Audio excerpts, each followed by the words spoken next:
விவசாயிகளுடைய போராட்டம், இந்த போராட்டம் அப்படிங்கிறது பாஜகவுக்கு எந்த அளவுக்கு அழுத்தம் கொடுக்கும்னு நினைக்கிறீங்க? இது வரக்கூடிய தேர்தலில் எந்த அளவுக்கு பிரதிபலிக்க நினைக்கிறீங்க? இந்திய விவசாயிகளுக்காக போராடுறான். அடிப்படை ஆதார விலையை எனக்கு நிர்ணயிச்சு கொடுன்னு கேட்கறான். இது அம்பானி அதானிக்கான அரசா இருக்கு. மோடி விமானி இல்லாம விமானத்துல பறந்துருவார், அதானி இல்லாம பறக்க மாட்டார். ஆப்பிள் விளைகிற பொழுது காஷ்மீர்ல 500க்கு மேற்பட்ட சிறு விவசாயிகளிடம் வாங்குகிற 500 தரகர்கள் இருந்திருக்காங்க. இவர்கள் அத்தனை பேருமே இந்தியா முழுமைக்கும் இந்த ஆப்பிளை அனுப்பி வைக்கக்கூடியவர். நீங்க அங்க போய் அம்பானி இந்த விவசாயிகள் வாங்குகிற விலையை விட 20 ரூபாய் அதிகமா வாங்குறாரு. அப்போ விவசாயிகள் பூரா நல்ல விலை கிடைக்குது அப்படின்ட்டு எல்லாருமே குளிரூட்டப்பட்ட கிடங்கி யாருக்கு அதானி கொண்டு எல்லாம் வித்தர்றான். யாரு அந்த 500 சிறு குறு வியாபாரிகிட்ட போகல. என்னாச்சு? 6 மாசம் கழிச்சு 20 ரூபாய் ஆதார விலையை விட குறைத்து யாரு கொண்டு கொடுக்கணும்? அதானிக்கு தான் கொடுக்கணும், இல்லைன்னா அழுகி போயிரு. இன்றைக்கு விவசாய விளைபொருளுக்கான விலை நிர்ணயம் செய்யக்கூடிய வேலை யார் பண்றா? கார்பரேட் பண்ணி அதானி தான் பண்றாரு. அதானிக்கு பேர் கார்பரேட், கார்பரேட் அதானி, 2 பேர் நடுவில் மோடி.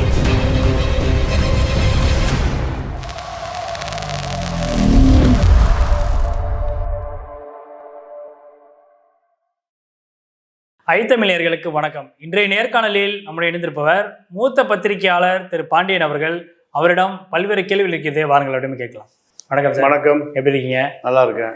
நிச்சயமாக. இப்போ விவசாயிகளுடைய போராட்டம் மிக கடுமையான முறையில் மீண்டும் தொடங்கி இருக்கக்கூடிய இந்த சூழ்நிலையில் இன்னொரு பக்கம் அரசு கடுமையான தடுப்புகளையும் செஞ்சுக்கிட்டு இருக்கு. அதன் ஒரு பகுதியாக பஞ்சாப்லேருந்து டெல்லியை நோக்கியும் ஹரியானாவிலேருந்து டெல்லியை நோக்கியும் விவசாயிகள் இன்னைக்கு போக ஆரம்பிச்சிருக்கிறாங்க. அதை தடுப்பதற்காக மிகப்பெரிய சுவர்களை எழுப்பி நடுரோட்டில் வைக்கிறது, குழியை தோண்டி வைக்கிறது, அதே மாதிரி ஆணிகளை அந்த இடத்துல போட்டு இது மாதிரி கடுமையான அடக்குமுறைகளை காவல்துறையினர் மேற்கொண்டுகிட்டு இருக்கிறாங்க. ஏற்கனவே வைத்த 2020 நடந்த போராட்டத்தின் பொழுது வைக்கப்பட்ட கோரிக்கைகள் அனைத்தும் நிறைவேற்றப்படுவதாக மத்திய அரசு அறிவிச்சும் இதுவரைக்கும் அதை முழுமையாக நிறைவேற்றலை அப்படின்ற கோரிக்கை மீண்டும் பரவலாக எழுப்பப்பட்டிருக்கு. குறைந்தபட்ச ஆதார விலை எங்களுடைய விளைபொருட்களுக்கு கொடுக்கணும் அப்படின்ற ஒரு டிமாண்டை பிரதானமாக வச்சிருக்கிறாங்க.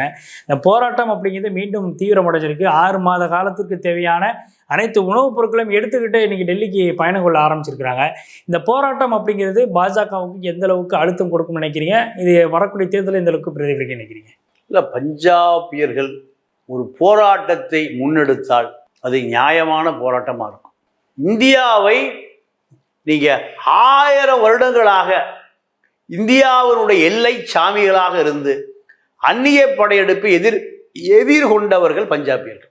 வீட்டுக்கு ஒருத்தர் இறந்து போயிருப்பான். என்ன காரணம்னா, இந்தியாவுக்கு படையெடுத்து விடுகிற அத்தனை பேரும் நீங்க பஞ்சாப் வழியாக தான் வரணும். அப்போ முதல்ல யுத்தம் நடக்கக்கூடிய இடம் எதுனா பஞ்சாப் தான். பஞ்சாப் வாகா எல்லை தான். அப்போ இயற்கையாகவே இந்திய இராணுவத்துக்கு அதிகமாக இருக்கக்கூடிய ஆட்கள் யாரு? பஞ்சாபியர்கள் தான். 2வது, நான் டெல்லி பம்பாய் எல்லாம் போயிருக்கேன். ஒரு வியாபாரி பணம் வச்சிருக்கிறவன் பஞ்சாப்காரன் ஆட்டோவை தான் ஏறுவான், பஞ்சாப்காரன் டாக்ஸியில் தான் ஏறுவான். நான் கண்ணால் பார்த்துருக்கேன். இதெல்லாம் நான் சொல்றது ஒரு 30 வருஷம் கதை சொல்கிறேன். ஏன்? அந்த அளவுக்கு நேர்மையாக இருப்பான். எங்கே கொண்டு போய் இறக்கணுமோ இறக்கிடுவான். நம்மால் அமிஞ்சி கரையில் ஏறி அண்ணா நகர் போனோம்னா டி நகர் போவான். ஏன்டா டி நகர் போகிற வழி இங்கே தாங்க இருக்குங்குவான். ஆனால் Punjab taxi driver, Punjab auto driver நாணயமாக நம்பிக்கையாக இருப்பான்னு பம்பாய் டெல்லியில் நான் நேரடியாக பார்த்துருக்கேன். இப்போ அதே பஞ்சாபியர்கள் தான் இந்திய விவசாயிகளுக்காக போராடுறான். அடிப்படை ஆதார விலையை எனக்கு நிர்ணயிச்சு கொடுன்னு கேட்குறான். இது அம்பானி அதானிக்கான அரசாக இருக்கு. அம்பானியும் அதானியும் விவசாய விளைபொருட்களை விளைவிப்பதற்கு இவர்கள் யார்? விளைவித்தது விவசாயி, விளைவிப்பது அம்பானியா அதானியா தான் கேட்குறான் பஞ்சாபி. கார்பரேட் வசம் 1000. நீங்க ஒரு உதாரணத்தை சொல்றேன். காஷ்மீர்ல ஆப்பிள் விளையுது. ஆப்பிள் விளைகிற பொழுது காஷ்மீர்ல 500க்கு மேற்பட்ட சிறு விவசாயிகளிடம் வாங்குகிற 500 தரகர்கள் இருந்திருக்காங்க. இவர்கள் அத்தனை பேருமே இந்தியா முழுமைக்கும் இந்த ஆப்பிளை அனுப்பி வைக்கக்கூடியவர்கள்.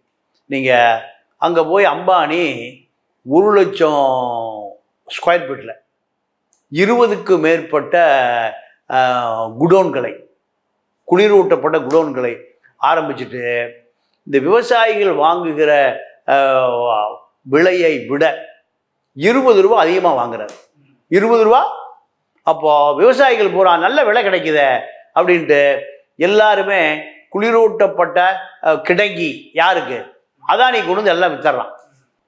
யாரும் அந்த 500 சிறு குறு வியாபாரிகள்கிட்ட போகலை. என்னாச்சு? 6 மாதம் கழிச்சு இந்த சிறு குறு வியாபாரி பூரா காலி ஆகிட்டான். ஆமாம், அதாவது மோடி விமானி இல்லாமல் இப்போ விமானத்தில் பறந்துருவார். அதானி இல்லாமல் பறக்க மாட்டார். அப்போது இன்னைக்கு உலக கோடீஸ்வரர் பட்டியலில் நான் நம்பர் 1 வந்துட்டார். ஹிண்டன்பர்க்கு சொன்னால் 3வது இடமா, இப்போ முதலிடம் வந்துட்டார். அதன் பிறகு சின்ன தரகர்லாம் காணாமல் போன பிறகு விலையை 20 ரூபா அதிகமாக கொடுத்தவர் 20 ரூபா குறைச்சிட்டார். 20 ரூபா குறைச்சிட்டாரு. திருப்பி இந்த வியாபாரிகளை தேடுறான். யார்? விவசாயி, சிறு குறு வியாபாரிகள் இப்போ தேடுறான். அவன் பூரா ஊரை விட்டே போயிட்டான். அவன் பூரா இப்போ 20 ரூபாய் ஆதார விலையை விட குறைத்து யாரு கொண்டு கொடுக்கணும்? அதானிக்கு தான் கொடுக்கணும். இல்லைன்னா அழுகி போயிடும். இதுதான் இன்றைக்கு விவசாய விளைபொருளுக்கான விலை நிர்ணயம் செய்யக்கூடிய வேலை யார் பண்றான்? கார்பரேட் பண்ணி அதானி தான் பண்றாரு. அதானிக்கு பேர் கார்பரேட் அதானி. 2 பேர் நடுவுல மோடி. அப்போ பஞ்சாபியர் பார்த்தான். இந்தியாவிலேயே சொரணை உள்ள ஒரே ஆள் பஞ்சாபி தான். பம்பாய் ரெட் லைட் ஏரியாவில் பல லட்சம் விபச்சார பெண்கள் இருக்காங்க. தமிழ்நாடு, கேரளா, ஆந்திரா எல்லாம் அங்கே பார்க்கலாம். நான் பெண்களை சிறுமைப்படுத்துவதற்காக சொல்லலை. நான் ஏன்னா அந்த பகுதியை நான் 30 வருஷத்துக்கு முந்தையே பார்வையிட்டவன். மராட்சி ஒரு சில பத்திரிகையில் வேலை செய்கிற போது நான் அந்த பகுதியெல்லாம் பார்த்துருக்கேன். அப்போ ஒரு பஞ்சாபி பெண்ணை பார்க்க முடியாது. இருந்தால் கிருபானை உருவிடுவான். கிருபானா என்ன? குருவாள் இடுப்புலையே வச்சிருப்பான். தலப்பா இருக்கா இல்லையோ என்ன இருக்கும்? கிர்பான் இருக்கும். நீங்க மன்மோகன் சிங் பிரதமராக இருந்த பொழுது விமானத்தில் கிர்பானோட போகக்கூடாது சட்டம் போட்டு எல்லாத்துக்கு கத்தியெல்லாம் பிடிக்கிட்டான். எல்லா பஞ்சாபிகளும் விமான நிலையத்தை முற்றுகிட்டாங்க. பெரிய அளவுல போராட்டம். மன்மோகன் சிங் என்ன ஆனாரு? கின்மோகன் சிங்கா இருப்பாரு. சட்டத்தை உடனே போட்டு ஏப்பா இவங்க அவன் பாதுகாப்பு தான் வச்சிருக்கான், அடுத்த உடனே குத்த மாட்டான். எதிரிகளுக்கு அச்சுறுத்துவதற்கு தான் இந்த கிர்பான். இது மத சடங்காக மாறி போனது. சின்ன குட்டி பஞ்சாபி குட்டி கத்தி வச்சிருப்பாரு. வயசான பெரியவரே பெரிய வாழ் வச்சிருப்பாரு. இது அவர்களுக்காக. நீங்க இந்தியாவினுடைய எல்லை சாமிகள் அந்நிய படையெடுப்பு பூரா பஞ்சாப் வழியாகத்தான் வரும். இப்போ கார்பரேட்டுகளும் பஞ்சாப் வழியாக தான் வருது. வந்த பிறகு இப்போ என்ன பண்றான்? நான் ஒரு வீடியோ ஒன்று பார்த்தேன். போலீஸ்காரன் மடக்கிறான், டிராக்டர் விட்டு மோதுறான், போலீஸ் எல்லாம் ஓடுறான். அதுதான் பஞ்சாபியர். அதுதான் அவன். நீங்கள் 2020 நடந்த விவசாய விளைபொருளுக்கான இந்த போராட்டத்தில் 1 வருட காலம் டெல்லியை முற்றுகிட்டார். அதில் 1000 பேர் மரணம் அடைந்தார்கள். அந்த குளிரில் எவ்வளோ பேர்? 1000 பேர் மரணம் அடைந்தார்கள். அதனால் பஞ்சாபியர்கள் போராட்டம் நியாயமான போராட்டம். பஞ்சாபியர்கள் இந்தியாவில் இருக்கக்கூடிய அத்தனை விவசாயிகளுக்காக போராடுகிறார்கள். விவசாய விளைபொருளை விவசாயி தான் விலை நிர்ணயம் பண்ணுமே தவிர அதானியும் அம்பானியும் டாட்டாவும் பிர்லாவும் மோடி இந்த பட்டியலில் மோடி வந்துடுறாரு. இவர் இதை நிர்ணயம் செய்யக்கூடாது என்பதுதான் அவர்களுடைய கோரிக்கை.